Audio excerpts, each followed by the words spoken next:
السلام عليكم ورحمة الله وبركاته. أعزائي أبناء وبناتي طلبة وطالبات الصف الثاني الإعدادي، أهلا وسهلا بكم. إزيكم عاملين إيه؟ يا رب تكونوا بخير. في البداية يا أولاد أنا عايز أبارك لكم بنجاحكم في الترم الأولاني، ويا رب من تفوق لتفوق. النهاردة هنبدأ في شرح أول درس المنهج العلوم ترم تاني، وعلشان نخلي حلقتنا حلوة عايزين نبتديها بالصلاة على النبي عليه أفضل الصلاة والسلام. طبعا يا أولاد الترم الثاني في مادة العلوم هنتكلم عن 4 وحدات. الوحدة الأولى تتكلم عن الطاقة الحرارية وتغيرات المادة. الطاقة الحرارية وتغيرات المادة هناخد أول درس اللي هو بيتكلم عن الدرس الأول، بيتكلم عن التغيرات الحرارية المصاحبة للتغيرات الفيزيائية.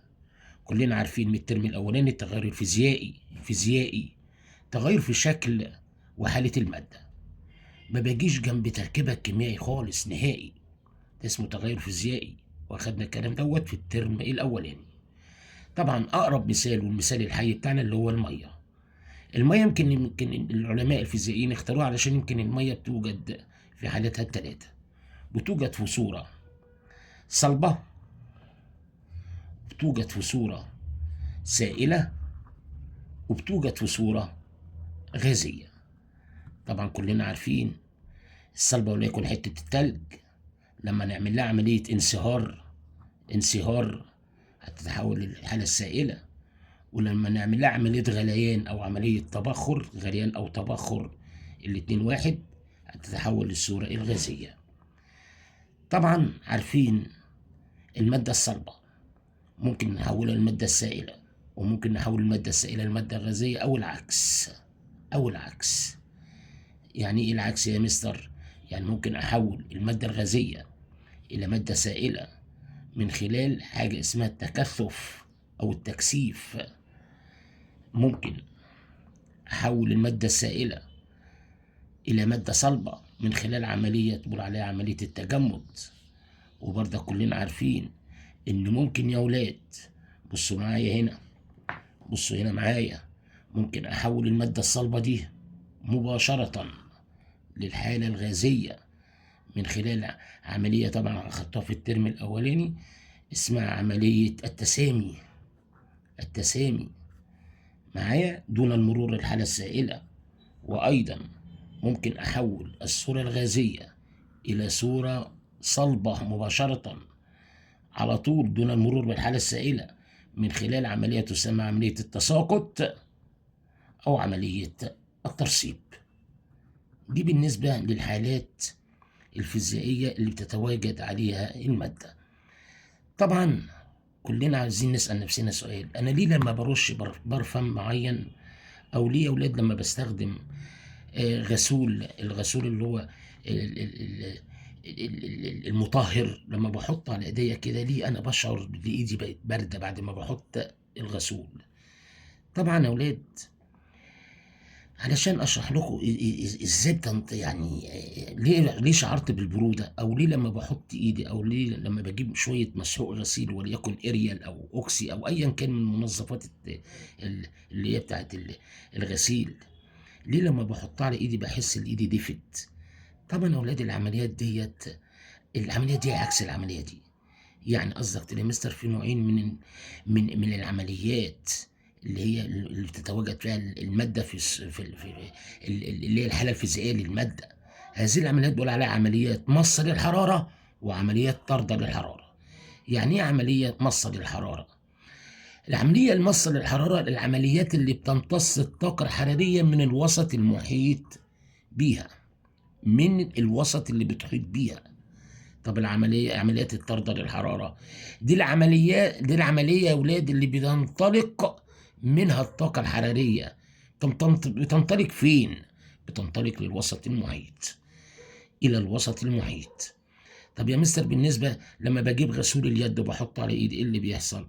طبعا يا ولاد غسول اليد ديت اللي هو الغسول المطهر يعني الغسول المطهر اللي هو عبارة عن جل ده، لما بحط على إيدي يا ولاد فيه كحول. الكحول ده بيتبخر، الكحول اللي هو موجود في الغسول ده بيتبخر. وطب ايه اللي بيحدث؟ الطاقة الحرارية يا ولاد في حرارة بتبقى طالعة من ايدي، بتمتص ايه يا ولاد؟ الحراره اللي طالعه من ايدي، خلوا بالكم من الفكره دي، في حراره طالعه من ايدي. الحراره اللي طالعه من ايدي هي اللي بتساعد على تبخر الكحول للاعلى، فبالتالي بحس ان ايدي بقت ساقعه معايا. اذا ده اسمه تفاعل مص للحراره. اما بالنسبه يا ولاد لما بجيب مسحوق غسيل، واخدين بالكم، احط عليه حبه ميه، بشعر ان ايدي بقت دافيه. ليه يا مستر؟ طبعا عشان مسحوق الغسيل دوت اللي انتوا حطيتوه على ايديكم وحطيتوا عليه شويه ميه، بينطلق منه طاقه حراريه. يعني التفاعلات يا مستر او العمليات، ما بقولش عليها تفاعلات عشان ما بتكلمش عن كيمياء، انا بتكلم عن تغيرات فيزيائيه. قصدك تقول يا مستر ال ال العمليات، في عمليات بقول على عمليات مصة للحرارة، مصة للحرارة، وفي عمليات طاردة للحرارة. دي حاجة كلنا عرفنا التعريف ده والتعريف دوت، واخدنا المثال بتاع ده والمثال بتاع ده، نقولها بسرعة في أقل من دقيقة. العمليات المصة للحرارة عمليات بتمتص الطاقة الحرارية من الوسط المحيط. العمليات الطاردة للحرارة هي عمليات تطلق الطاقة الحرارية إلى الوسط المحيط. المثال بتاع دوت اللي هي المصة، اللي هو اللي عندنا في الكتاب، اللي هو يا أولاد اللي هو بتاع الغسول المطهر بتاع الإيد، الغسول المطهر اللي فيه نسبة كحول. طبعا يا مستر نقول على غسول مطهر وخلاص. طبعا عمليات الطرد للحرارة اللي هو اللي احنا مكتوب عندنا، المثال الموجود عندنا في الكتاب اللي هو مسحوق الغسيل. ده بالنسبة لعمليات الطرد والعمليات المصة. طيب يا مستر، تعالوا هنا بالنسبة للجزئية اللي هي بتاعة تحولات المادة من صورة لصورة تانية، من صورة لأخرى. طبعا كلنا عارفين إن عملية عن المادة الصلبة علشان تتحول لمادة سائلة بيحصل لها عملية انصهار، يعني عايزة تكتسب طاقة حرارية، عشان تتحول المادة الصلبة إلى مادة سائلة. وأيضا علشان أحولها من المادة السائلة وأخليها مادة غازية بردك عايزة تكتسب طاقة حرارية، عايزة تمص طاقة حرارية. عشان كده يا ولاد العمليات اللي بتحتاج لطاقة حرارية معايا، اللي بتحتاج لطاقة حرارية بيقول عليها طبعا دي، بيقول عليها العمليات دي يا ولاد عمليات مص للحرارة. بمعنى العمليات اللي بتحتاج لطاقة حرارية اللي هي المصة للحرارة، المصة للحرارة. يعني بمعنى صح، يعني لو قلنا هنا مثلا المادة اهي دي عايزة يا اولاد، بصوا عايزة، بصوا الاسهم جاي ازاي اهي، عايزة تمتص اكبر قدر من الطاقة الحرارية، الحرارة داخلة عليها. عشان كده بقول لكم مصة للحرارة. يبقى المصة للحرارة زي الانصهار اهي يا اولاد، الانصهار. تاني واحدة اللي هو التبخر، مكتوب في الكتاب التبخر او الغليان، صح؟ كلكم عارفين ايه العلاقه ما بين التبخر والغليان، مش هنتعرض لها الترم دوت عشان اخدناه الترم اللي فات. هنقول تبخر او غليان الاتنين واحد. وطبعا العمليه الثالثه اللي هي عمليه التسامي. طبعا العمليات دي يا اولاد تعتبر عمليات مصدر الحراره.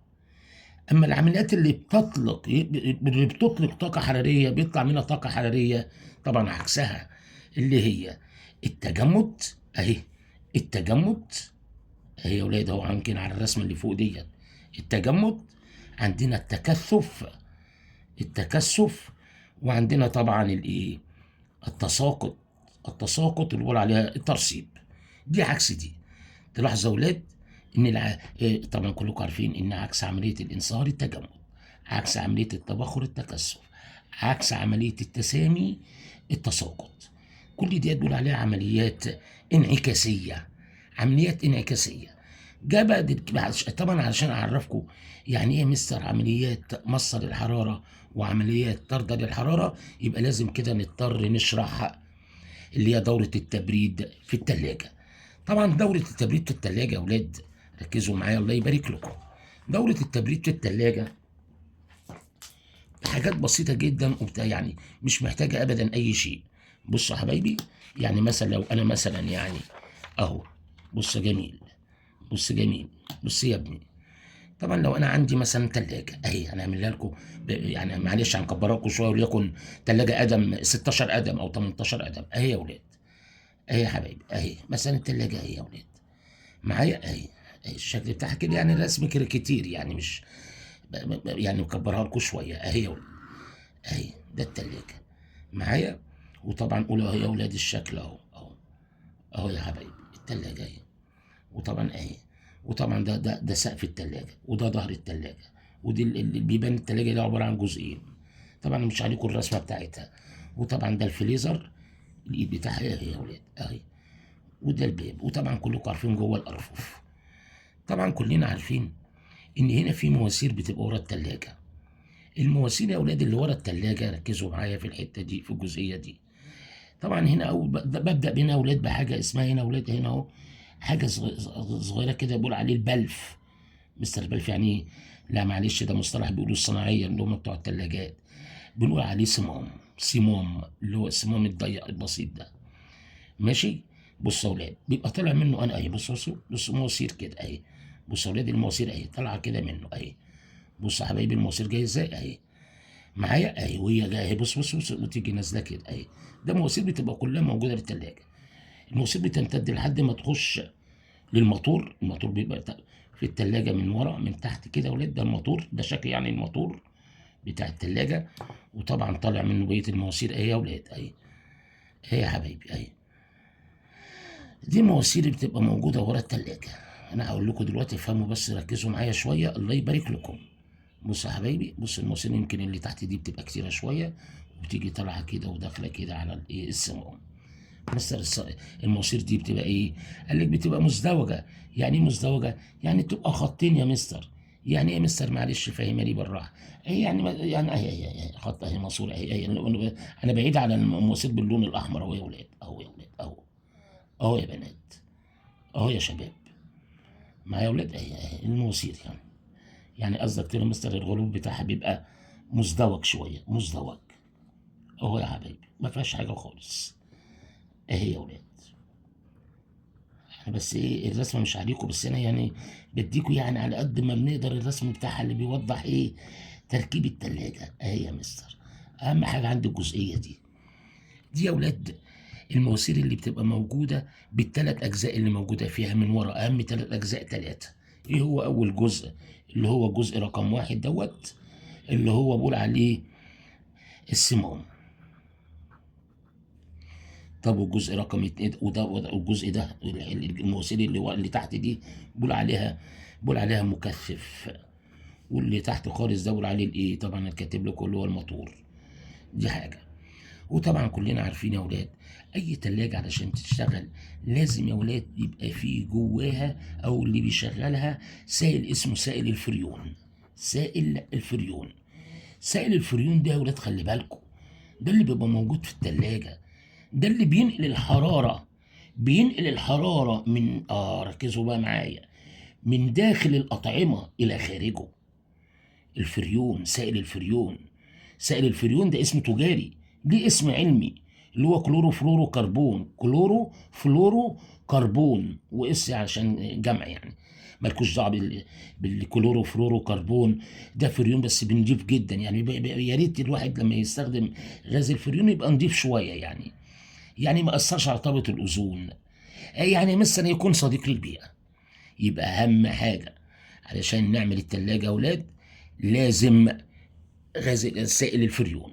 محدش يقول عليه غاز، هو هيبقى غاز بعد كده، بس احنا تعالى نشوف ايه الحكايه اللي بيحصل. إيه اللي بيحصل يا اولاد؟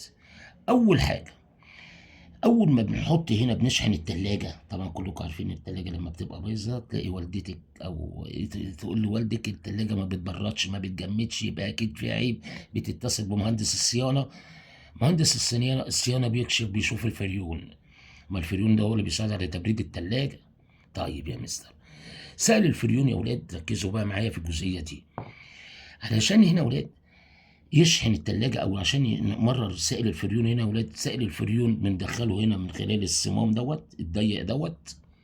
الصمام الضيق دوت على طول بيحول الغاز بيحول السائل مرة تانية.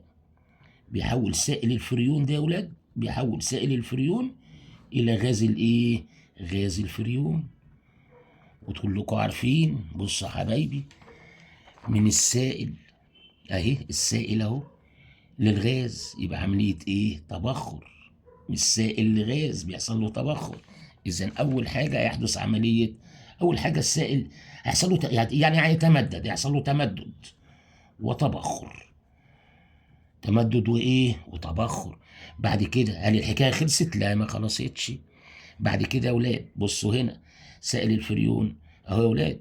سائل الفريون اول ما يوصل اهو يا ولاد اهو خلاص بقى غاز، حصل له تمدد وتبخر. هيخش على الأطعمة، هيبردها. الغاز، الحاجات اللي موجودة اللي هي الحرارة اللي موجودة داخل التلاجة هتتنقل. وطبعا مع الغازات هيمر هنا الغاز، هيمر هنا. بصوا ولاد الأسهم، هيمر. بصوا الأسهم اهو الأسهم اللي هو يعني قصدك تقول الغاز اللي ماشي كده يا ولاد اهو. هيمر يمر يمر يمر لحد ما يوصل للموتور. اول ما يوصل للموتور، الموتور هيضغط ايه؟ هيضغط الغاز. الله، يعني الموتور هيضغط الغاز؟ اه يا مستر.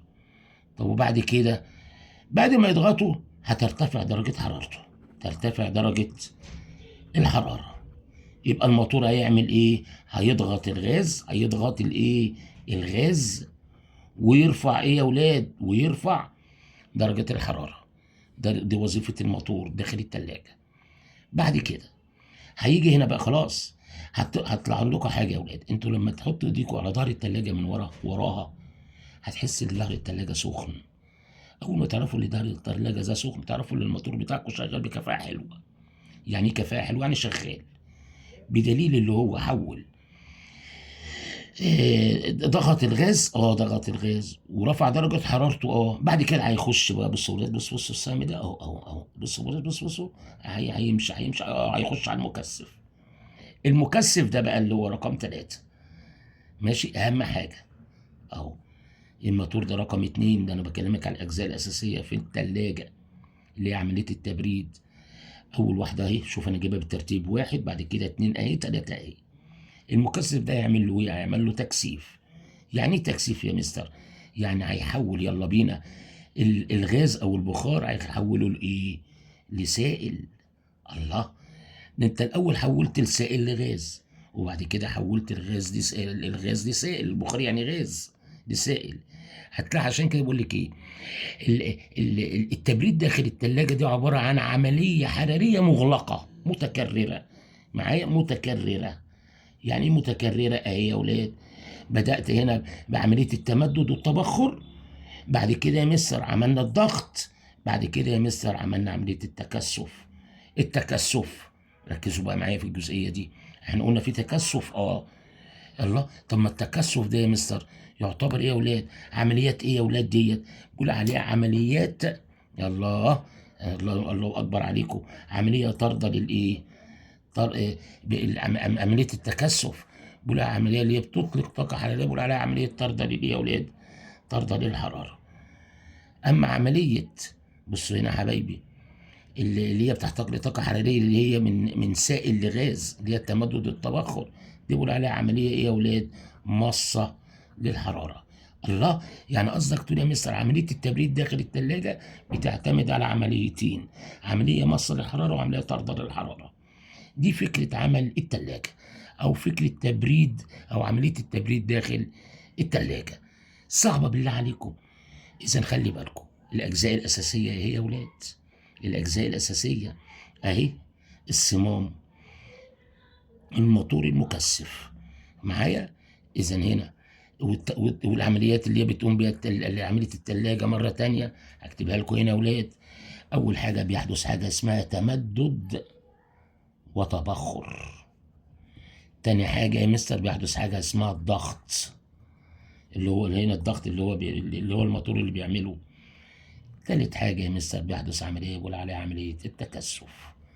دي العمليات يا ولاد، أو فكرة المراحل اللي بيمر بيها يا ولاد دورة التبريد داخل إيه يا ولاد؟ التلاجة. طبعا لحد كده أكون شرحت لكم التلاجة على قد ما يعني، بأسلوب بسيط ومبسط وواضح، وما فيهوش أبدا أي شيء من الصعوبة، ما فيهاش حاجة خالص نهائي. طيب يا مستر، بالنسبة يا مستر للتغيرات بقى اللي هي مصاحبة لعملية الذوبان. طبعا ما كلكم عارفين ان الذوبان برضك تعتبر عملية فيزيائية. مستر، هي التغيرات الفيزيائية ديت، التغيرات الفيزيائية أو التغيرات الحرارية المصاحبة لعملية الإيه؟ التغيرات الحرارية المصاحبة لعملية الذوبان. عملية الذوبان. يعني قصدك تقول مستر التغيرات الحرارية، قصدك تقول في بعض العمليات الفيزيائية بتبقى محتاجة اللي هي تشفط، تمتص طاقة حرارية، أو ربما تفقد طاقة حرارية. إذا التغيرات الحرارية إما عن طريق يا إما فقد طاقة حرارية أو اكتساب طاقة إيه؟ طاقة حرارية. طيب يا مستر، طب ما تديني مثال او اديني مستر نشاط بسيط كده علشان افهم يعني ايه ماذا يحدث عند ذوبان مادة معينة اللي بيقول عليها المذاب في قدر معين من المذيب اللي هو المية. ايه اللي بيحدث يا مستر؟ ازاي درجة الحرارة بتزيد وازاي درجة الحرارة بتقل وكلام من ده. سهلة جدا. رحنا يا اولاد جبنا كوباية هي يا اولاد مصنوعة. بصوا بقى هنا معايا كوباية هي يا اولاد بيقولوا عليها كوباية عازلة للحرارة، مصنوعة وليكن من مادة عايز اقول عليها ماده البوليسترين. كلكم عرفتوا في الترم الاولاني ماده البوليسترين ماده عازله حراريا. جدارها بيبقى مزدوج كده، ويا ريت لو في اكثر من جدار يبقى يحبذ. ورحنا حاطين يا اولاد، خليكم بقى هنا معايا يا اولاد. رحنا حاطينا في الكوبايه هنا، كميه معينه من الميه، وليكن هنا حطينا هنا ميه اهي يا اولاد، اهي ميه، وليكن حطينا لحد كده ميه مثلا اهو او لحد هنا اهو لحد الجزئيه دي، وليكن 100 ملي لتر ميه اللي هي H2O. وطبعا هنا يا اولاد في هنا ترمومتر بيمر هنا يا اولاد من خلال الايه؟ الكوب العازل حراريا، ده بيقول عليه ترمومتر مئوي اهي يا اولاد. وطبعا هنا في تدريج في الترمومتر. قال لك اول حاجه العلماء الفيزيائيين قال لكم ايه؟ قال لك قيسوا درجه الحراره. قيس ايه درجه حراره ايه؟ الميه دي قيسوا درجه الحراره. قال لك مثلا قول قسنا درجة الحرارة وليكن لقيناها 21 درجة مئوية. طب ايه اللي حصل بعد كده؟ قال لك حط خلاص كده احنا هنقول اهو خلاص يا مستر قبل ما بنضيف انا قست درجة الحرارة اللي هي أول حرارة اللي بقول عليها التمبريتشر الأولانية.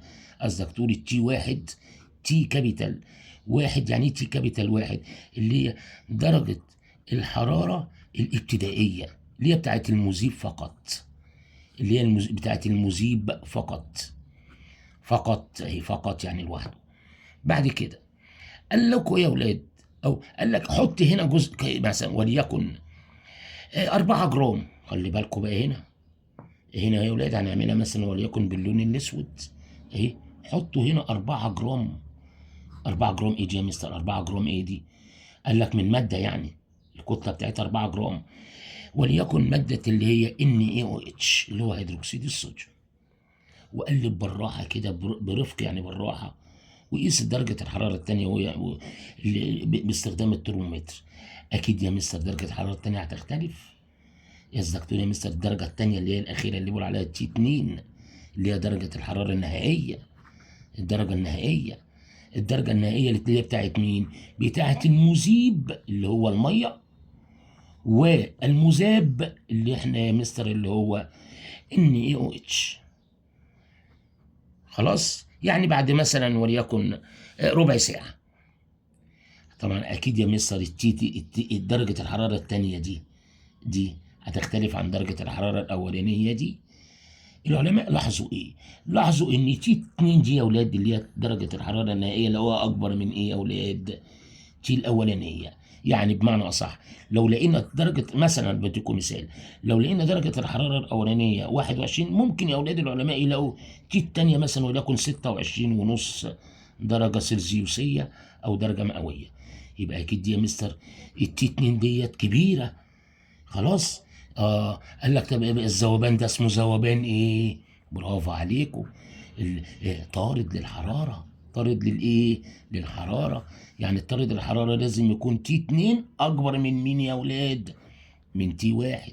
عكسه لو انا رحت جبته هنا يا اولاد كوبايه اللي هي مصنوعه من ماده البوليسترين اهي وعازله، وحطيت الترمومتر وحطيت ميه ورحت جبت يا اولاد مثلا وليكن مثلا 100 100 ملي لتر، اسف، او سنتيمتر مكعب. مستر، وده اسمه ترمومتر. وطبعا هنقيس التي الاولانيه، ورحت جبت نفس الكوبايه اهي يا ولاد، اهي دي اللي انا لسه راسمها من شويه اهي يا ولاد. وطبعا حطيت هنا يا ولاد اهو الميه اهي 100 وفيها الترمومتر، وجبت صاج صغير قربته بس هنا حطيت يا مستر الماده اللي لونها احمر دي، وليكن الماده ديت اللي هي المذهب ديت اللي بقول عليها يا ولاد نترات الامونيوم اللي هي NH4 NO3. دي اسمها نترات امونيوم. عايزين نشوف يا ولاد بعد ربع ساعه لقينا يا ولاد ان تي 2 ديت اقل من تي ايه؟ تي 1. يبقى التفاعل ده بقول عليه تفاعل مصي للايه؟ للحراره. الله، يعني قصدك تقول يا مستر في تفاعلات مصه للحراره وفي تفاعلات طارده للحراره. الطارد الحراره اللي هو المثال بتاعنا اللي هو اولاد اللي هو اللي فوق دوت اللي هو ال NaOH طارد للحراره، والمص للحراره اللي هي نترات الامونيوم. وطبعا كلنا عارفين من سنه اولى اعدادي ازاي بيتكتب نترات الامونيوم والرمز بتاعه اهو. طيب يا مستر، يبقى كده عرفت يا مستر ان انا بستخدم اكواب من البوليستيرين ليه يا مستر؟ عشان عازله للحراره. وطبعا يا ريت كمان نغطيها علشان ما فيش حراره تنتقل ولا من جوه لبره ولا من بره لجوه. عشان كده يا ريت تبقى يعني نقول على الماده عازله ايه يا اولاد؟ حراريا. طيب يا مستر، يبقى انتوا كده عرفتوا يا اولاد ان عمليه في تغيرات حراريه مصاحبه لعمليه الذوبان. او يا مستر يا مستر في مواد مصاحبه لعمليه الذوبان بقول عليها مواد طارده للحراره، وفي مواد بقول عليها مواد مصه للحراره. بصوا الجزئيه دي، يبقى عايزين نتعرف على المواد اللي بتطرد حراره والمواد اللي بتمتص حراره. طبعا العلماء يا اولاد وصلوا لجزئيه جميله جدا. ايه هي الجزئيه دي يا اولاد؟ ان ركزوا معايا الله يبارك لكم، ان يا اولاد اي تغير فيزيائي بيبقى مصحوب بانطلاق طاقه بيقول عليه ذوبان طارد للحراره. مره تانية، الذوبان الطارد للحراره تعريفه مهم جدا. ماشي يا اولاد؟ هو تغير فيزيائي مصحوب بانطلاق طاقة حرارية. طبعا عند ذوبان ايه يا اولاد؟ عند ذوبان اي مادة في مية في الماء، ده الطارد. الماس، ركزوا بقى معايا نفس التعريف بس عشان حاجات بسيطة جدا. الذوبان الماس للحرارة بردك هو تغير فيزيائي، هو تغير فيزيائي مصحوب مش بانطلاق بقى طاقة، لا بامتصاص طاقة. بامتصاص ايه؟ طاقة حرارية. عايزين تقولوا بامتصاص حرارة وخلاص ماشي، عايزين تقولوا طاقة حرارية ماشي. طبعا عند ذوبان عند بردك نفس الحكاية، عند ذوبان مادة ايا كان المادة فين؟ في الماء. عشان كده عندي امثلة للمواد اللي هي بتذوب في الماء وبيطلع منها طاقة، وفي بعض المواد بتذوب في الماء وبتمتص طاقة. يبقى هنا هنتكلم عن المواد يا اولاد اللي هي اللي هو الامثله بتاعت الذوبان اللي هي المواد اللي هي لها القدره على الذوبان في الماء. وطبعا يا مستر بينطلق منها طاقه بيقول عليه الذوبان الطارد للايه؟ الطارد للحراره. وهنا في طبعا النقيض بتاعه والعكس بتاعه الذوبان الماس للحراره. ده طبعا ركزوا معايا هنا شويه. طبعا الامثله بتاعتنا، وقبل ما اقول لكم الامثله عايز افهمكم حاجه. في يا اولاد حاجه اسمها مواد متهدرطه. يعني ايه مثل المواد المتهدرطه؟ تحس يعني المواد دي فيها جزء من الميه، يعني زي بالظبط كده لما يكون عندك حبه دقيق، ناشفين يعني ما فيش اي حاجه موجودين عندكم مخزنينهم، وتحس ان الدقيق ده زي ما هو سوليد، يعني ناشف، ما فيهوش ابدا اي حاجه دخلت فيه ولا رطبته ولا خلته، ما فيش ميه جت جنبه خالص. بيقول عليه ده ولاد غير متهدرت. اما يا ولاد لو في عندكم مثلا ماده صلبه وليكن ملح ولا دقيق ولا سكر وجا عليه حبه ميه، بيبقى مندي، بيقول عليه متهدرت. الله يا مستر، يعني قصدك تقول قبل ما اشرح لكم الجزئيه دي بقى، عايز افهمكم يعني ايه متهدرت ويعني ايه غير متهدرت. بص يا حبايبي، ال ال ال طبعا كلمه المواد المتهدرطه، المتهدرطه يعني اكيد اللي فيها ميه. مستر يعني ايه مواد المتهدرطه يا مستر؟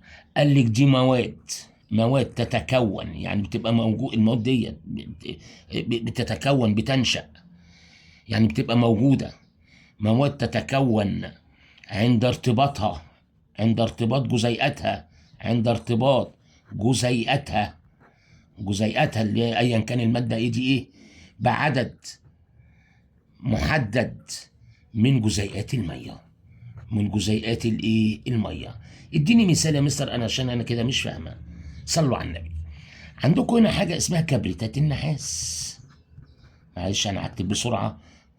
كبريتات النحاس رمزها CuSO4. مستر ديت لو هي فيها ميه هنقول عليها كبريتات النحاس المتهدرطه. طب لو ما فيهاش ميه هنقول كبريتات النحاس الغير متهدرطه. الله، ما فيهاش حاجه صعبه، خلي بالكم. طب كبريتات النحاس المتهدرطه انت مش حضرتك بتقول فيها ميه؟ هي رمزها كده؟ لا، ده في حاجه ناقصه. ايه هي؟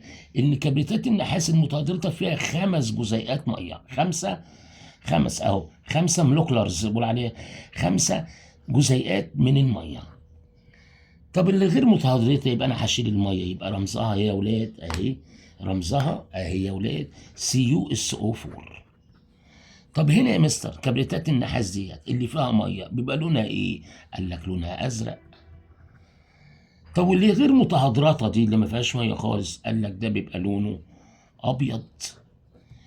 الله، صح يا مستر، ده انا قريت كلمه في الكتاب يقول لك ايه؟ كبريتات النحاس المائيه الزرقاء او كبريتات النحاس اللامائيه البيضاء. خلي بالكم من كلمه CuSO4 5H2O، ماشي، وهنا CuSO4.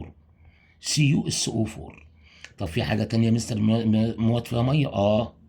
زي مين يا مستر؟ عندك اولاد اللي هي كلوريد الكوبالت،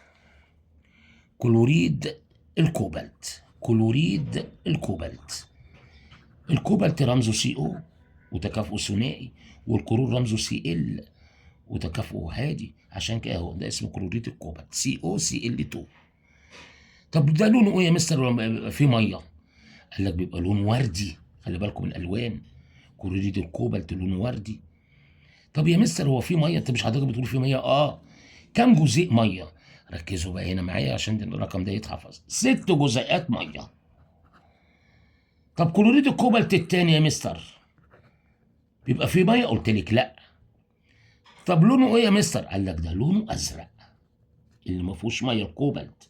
ما حدش يتلخبط من بين الازرق ده والازرق ده، خلي بالكم. طب رمزه ايه يا مستر؟ COCl2. ما فيش ميه خالص. في حاجه تانية يا مستر بالنسبه للمواد اللي فيها ميه؟ عندك كلوريد الليثيوم، كلوريد الليثيوم. طبعا ده مائي عشان متهدرت. ICL، مش 2 عشان ده احادي ده احادي، ICL. طب والتاني يا مستر؟ طب في ميه قد ايه؟ قال لك في جزيء واحد H2O، جزيء واحد، ما فيش هنا ولا 2 ولا 3 ولا 4 ولا لا واحد، يعني ما بنكتبش الواحد. اما التاني يا اولاد اللي هو كلوريد الليثيوم التاني اللي هو ما فيهوش ميه خالص، رمزه هنشيل الميه بس، يبقى ICL. بتقول يا مستر ده لونه ايه وده لونه ايه؟ مش عليكم، بس انا هقول لكم يا اولاد، اللي هو دوت كلوريد الليثيوم ده بيبقى لونه ابيض، بلورات كده بيضه بتلمع، بينما ده يا اولاد ابيض مائل للرمادي اللي هو كلوريد الليثيوم المائي. بتقول يا مستر هو دي الامثله بتاعت المواد اللي لا، دي في حاجات تانية زي ايه يا مستر؟ عندكم هنا اولاد بالنسبه عايز اقول لكم حاجه. كبريتات النحاس المتهدرطه اللي فيها ميه دي مصدر الحراره،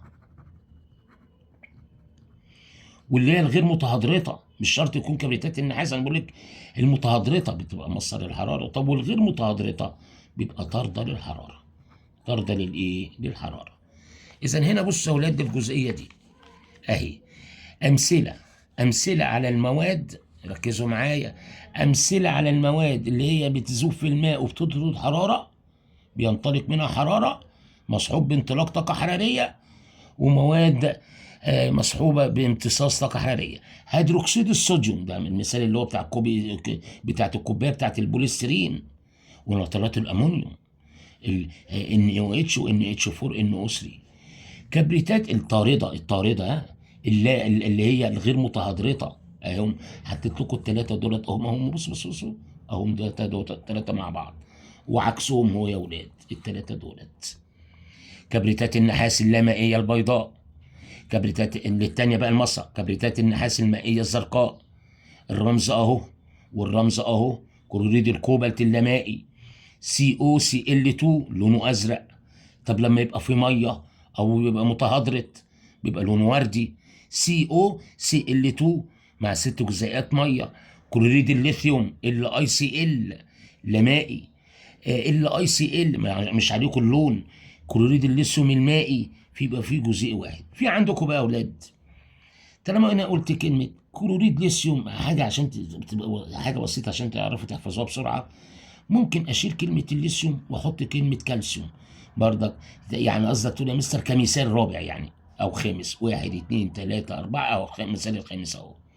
وفي كبريتات مغنيسيوم طارد للحراره، وفي عندكم هنا كربونات الصوديوم طارد للحراره.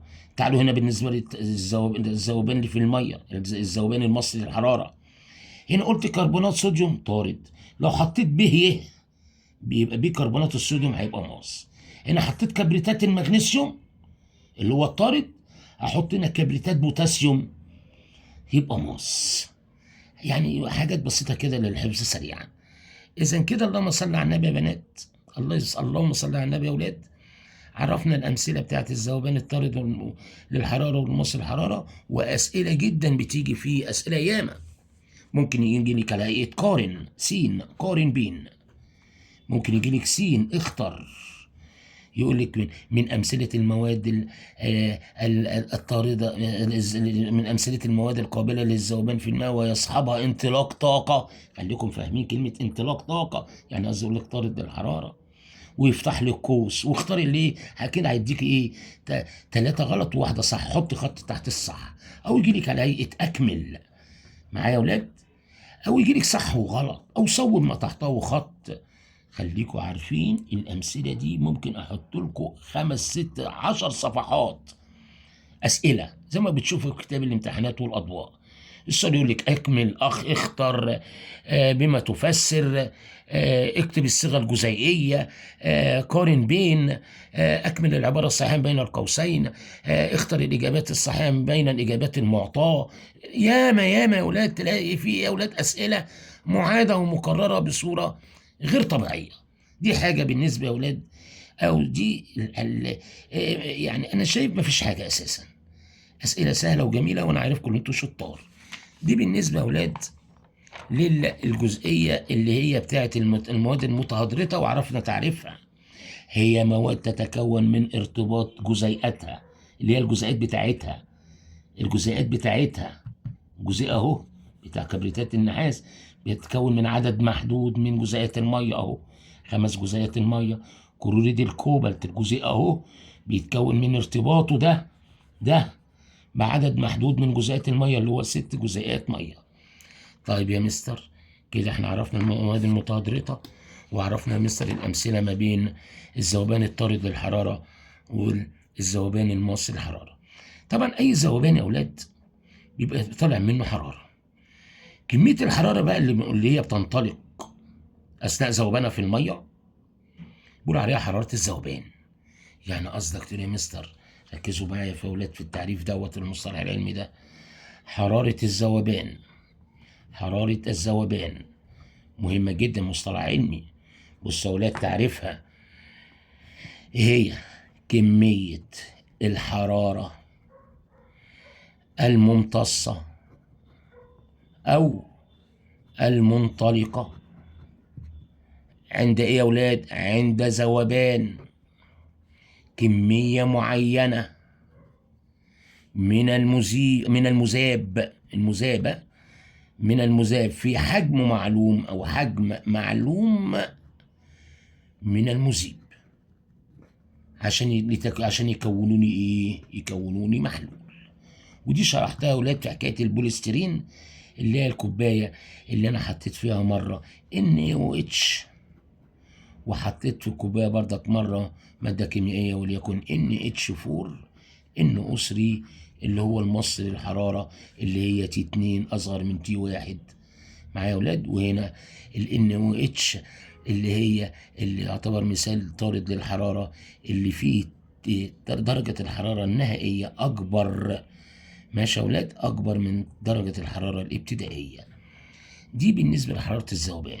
حرارة الذوبان هي كمية الحرارة الممتصة، أو المثال بتاعها أهو، أو المنطلقة عند ذوبان كمية معينة من المذاب. ما دي مادة كيميائية بتذوب في المية عشان يدوني إيه يا ولاد؟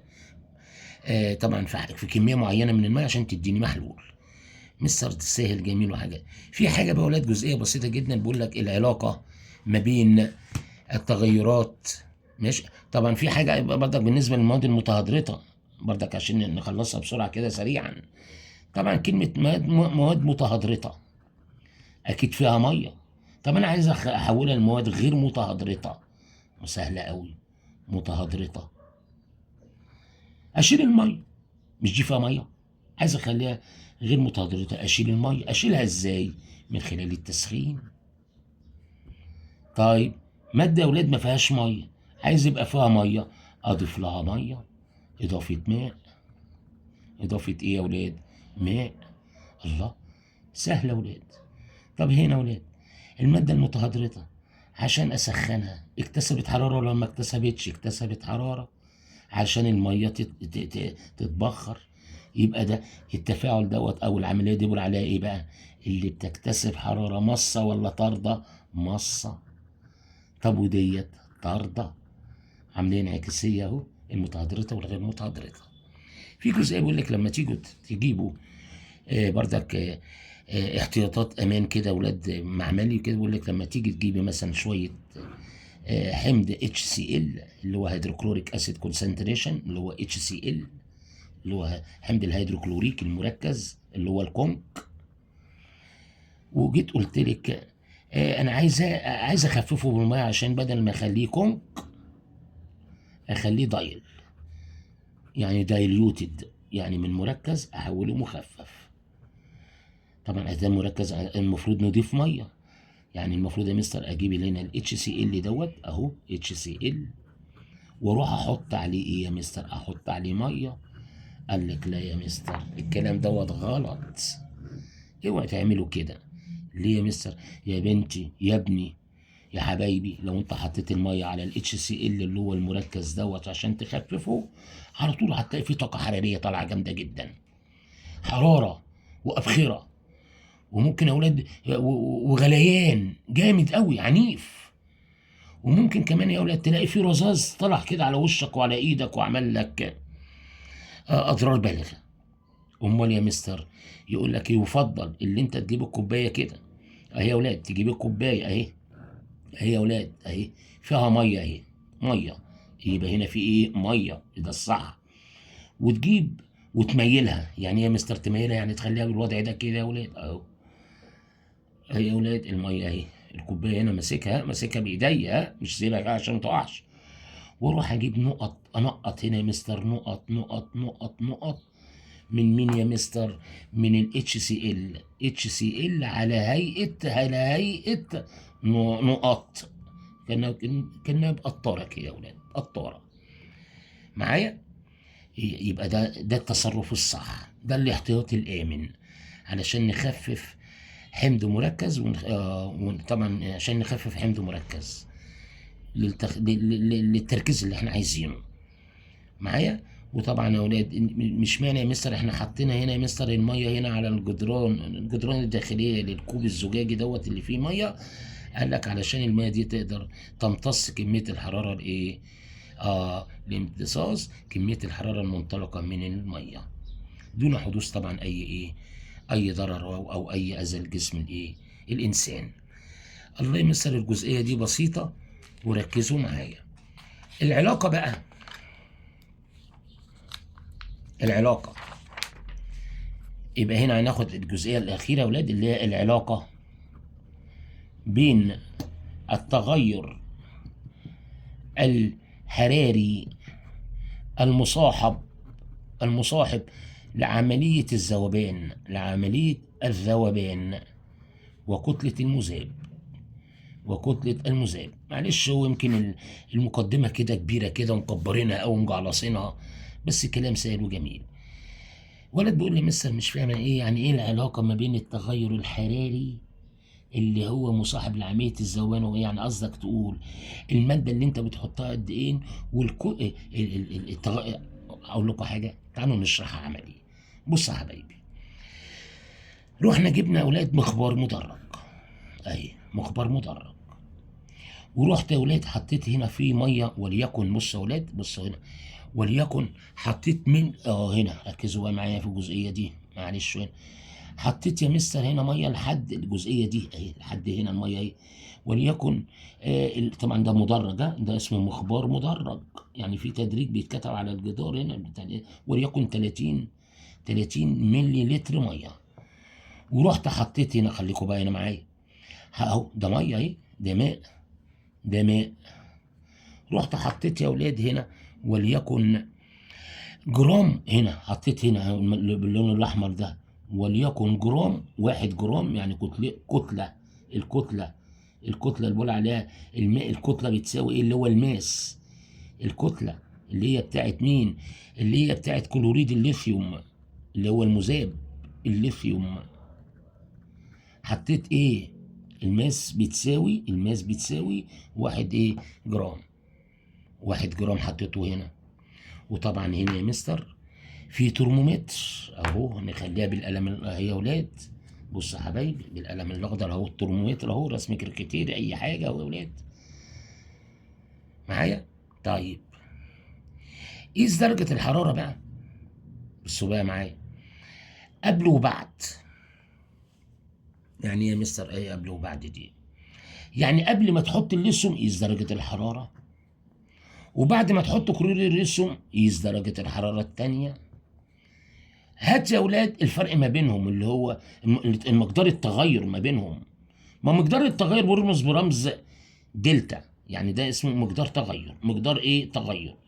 لو قلت دلتا تي يبقى مقدار تغير حراري. يعني قصدك تقول عشان نجيب العلاقه ما بين نجيب مقدار التغير نعمل ايه؟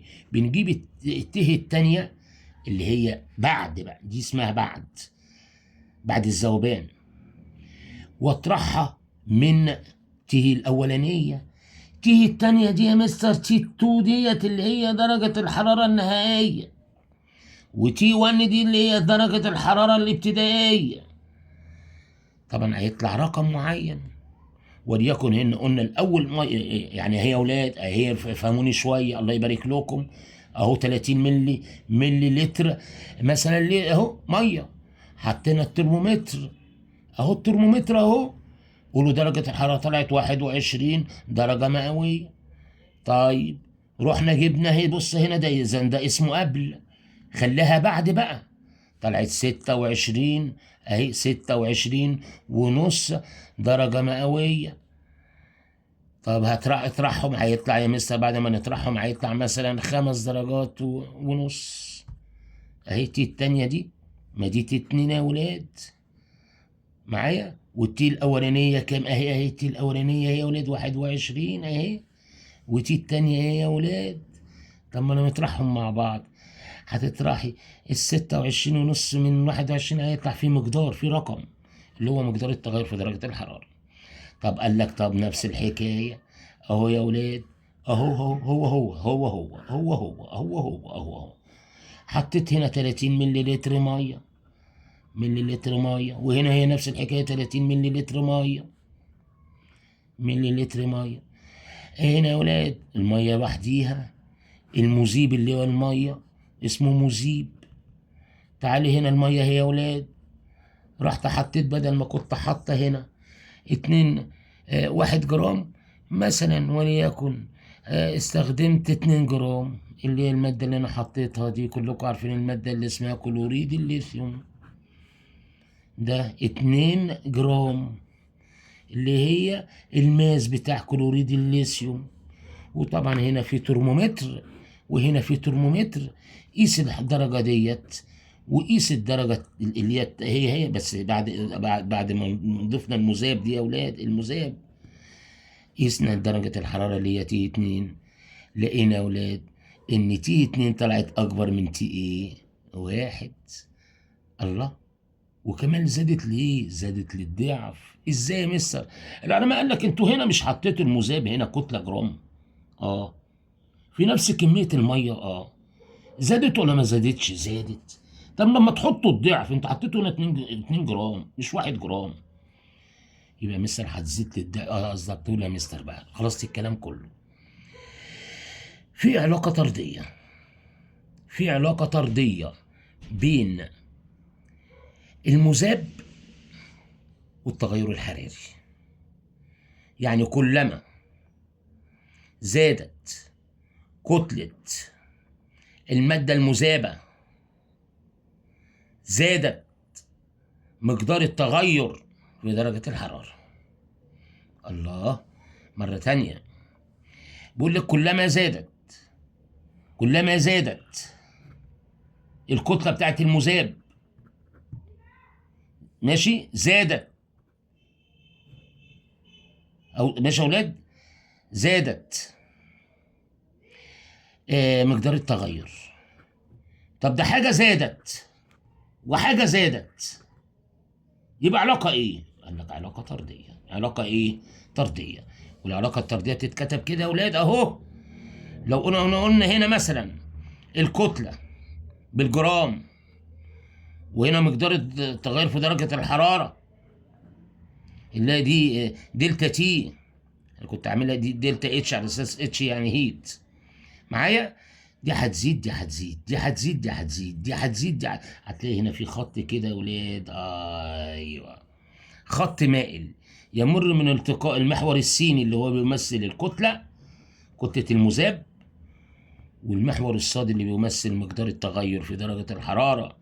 وهذه العلاقة بقول عليها علاقة طردية، بتضم ايه؟ العمليات الطاردة للحرارة يا بابا، والعمليات المصة للحرارة يا ماما. طب يا مثلا كده فهمت كلمة دلتا تي، وعرفنا دلتا تي يعني مقدار التغير في درجة حرارة النظام عند ذوبان مادة، سواء كانت مصة للحرارة أو طاردة للحرارة. آخر جزئية بقى، طبعا كلنا عارفين يا أولاد إن في حاجة اسمها كمادات الضغط الفورية. كمادات الضغط الفورية عبارة عن كيسين في كيس واحد. كيس أهو يا أولاد أهو، أو كيس أهو يا أولاد أهو، هنديلكوا كده كيس رفيع كده رقيق مرن، جواه كيس صغير كده يا أولاد فيه شوية مية. يبقى الكيس ده يا أولاد أهو، هعملها لكم باللون الأحمر أهو، كيس بيبقى جوه الكيس أهو يا أولاد، كيس زي أهو جواه، يبقى هنا مية مذاب وهنا إيه، آسف مذيب، وهنا إيه يا أولاد؟ مية هنا ومية هنا، ده بيقول عليه مذيب ومذيب. طب هنا يا أولاد أهي، هنا في مادة كيميائية هنا أو هنا. طب يا مستر لو كانت المادة الكيميائية دي كبريتات المغنيسيوم، والمادة الكيميائية دي وليكن مستر هنقول مثلا نترات الأمونيوم. ركزوا حلو أوي في الجزئية دي. كلكم عارفين إن الأمونيوم رمزها NH4 NO3، ودي MgSO4 يا ولاد. خلاص عرفنا المواد الكيميائية، ماشي، المواد الكيميائية اللي هي موجودة جوه الكيس ده كبريتات المغنيسيوم، والمواد الكيميائية اهي موجودة في صورة صلبة اللي هي نترات الأمونيوم. بالله عليكم لو أنا أخدت دوت وضغطت عليه كده، اللي هيحصل للكيس دوت هيتمزق، هيتقطع، هينفجر، وهنا هيتمزق. طب وبعد ما تمزق هيختلط، وركزوا معايا، هيختلط المذيب بالايه؟ بالمذاب. اذا هنا يا اولاد العلماء يا اولاد اثبتوا عند اختلاط المذيب الماء مع كبريتات المغنيسيوم هذا التفاعل يسمى تفاعل طارد للحراره. تفاعل طارد للايه؟ للحراره. وهنا برضك عند برضك اتحاد او عند اختلاط او عند خلط نترات الامونيوم مع المذيب اللي هو الميه، برضك التفاعل دوت هيصاحبه امتصاص طاقه حراريه بيقول عليها ايه؟ ماس للحراره. عشان كده العلماء قدروا يستخدموه في مجال الطب. يعني ايه يا مستر؟ لا يا اولاد، ان كمادات بيقول عليها كمادات الضغط الفوريه.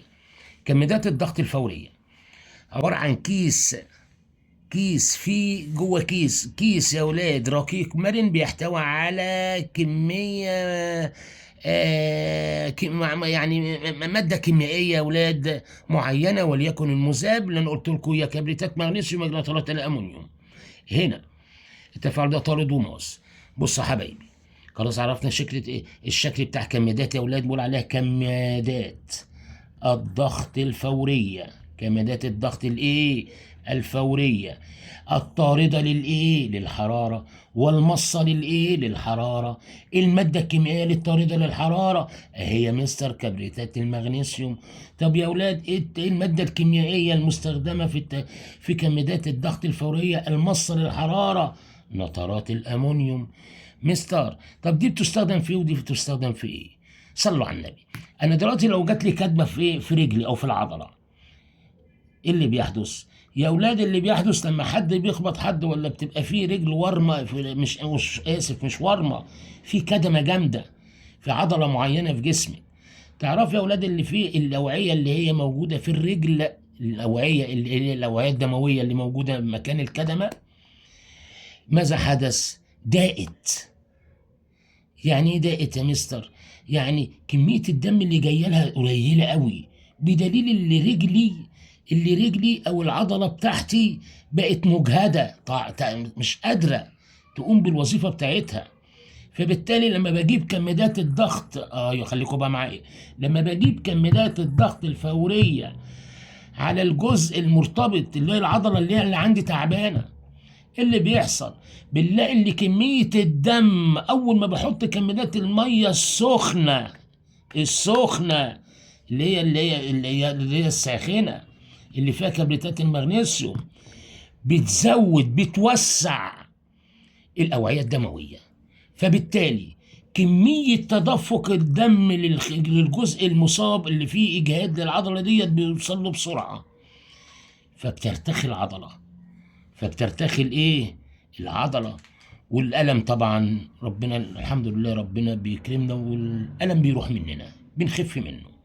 اما بالنسبه اولاد لو واحد مثلا او ايا كان واي واحد مننا معرض اللي هو يصاب بخبطه جامده في رجله في وشه في اي جزء موجود في جسمه، طبعا لو الجزء اللي هو بيتخبط فيه ده ورم ليه؟ عشان كميه الدم اولاد مكان الحته اللي ورم فيها ديت ياما.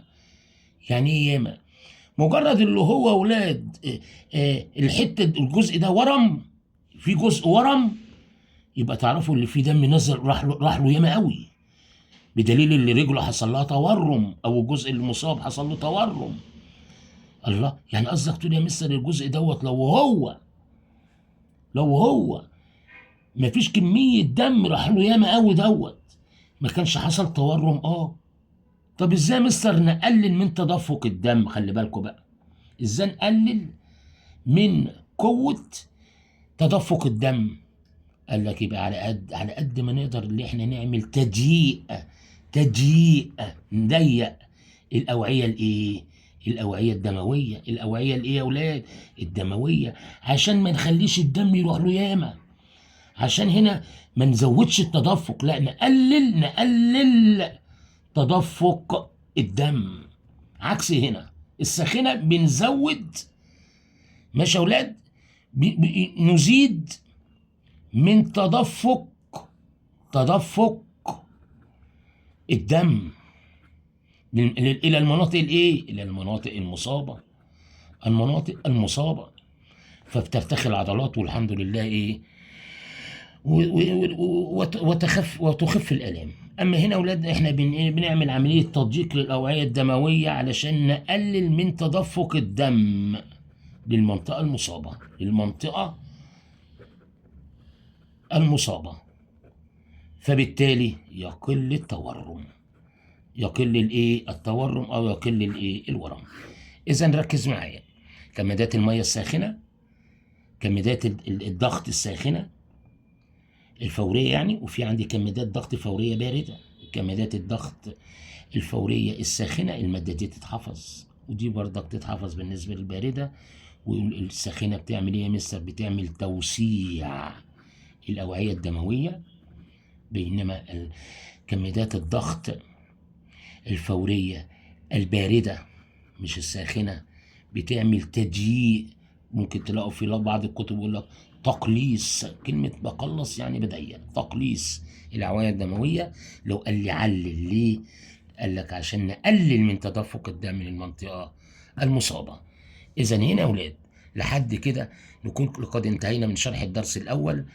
مع اجمل تحياتي وارق امنياتي بالتوفيق والنجاح، والى اللقاء في الحلقه القادمه باذن الله.